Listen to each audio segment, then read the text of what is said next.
Top quality और consistent performance के लिए सिर्फ सिल्वर पंप। टॉप क्वालिटी और कंसिस्टेंट परफॉर्मेंस के लिए सिर्फ सिल्वर पंप, नाम याद रखना। शिवसेना उद्धव बाळासाहेब ठाकरे पक्षाचा उद्या निर्धार शिबिराचं आयोजन नाशिकमध्ये करण्यात आलेलं आहे आणि या शिबिराची तयारी आता जवळपास अंतिम टप्प्यात आलेली आहे। या शिबिराच्या निमित्तानं शिवसेनेच्या वतीनं जोरदार शक्ती प्रदर्शनाची तयारी सध्या नाशिकमध्ये बघायला मिळते आहे।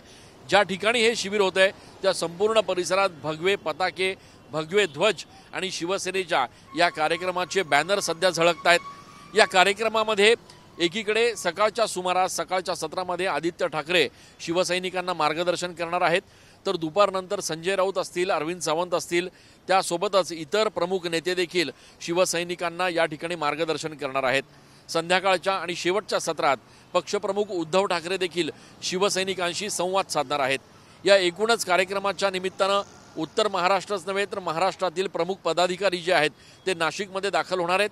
प्रामुख्याने चंद्रकांत खैरे आणि अंबादास दानवे यांच्यामध्ये जी एक अंतर्गत गटबाजी आणि जो एक वाद सुरू आहे त्या वादाच्या पार्श्वभूमीवर उद्धव ठाकरे उद्या नेमकी काय भूमिका घेतात, काय एकूणच मंत्र देतात हे बघणं देखील महत्त्वाचं ठरणार आहे। आणि त्यामुळे उद्याच्या या निर्धार शिबिराकडे सगळ्यांचंच लक्ष लागलेलं आहे। या शिबिराच्या निमित्तानं उद्धव ठाकरे आपल्या शिवसैनिकांना नेमका आगामी निवडणुकांच्या पार्श्वभूमीवर काय मंत्र देतात हे बघणं देखील औत्सुक्याचं असणार आहे। कॅमेरा पर्सन तुषारसह मी चंदन पूजा अधिकारी, TV9 मराठी।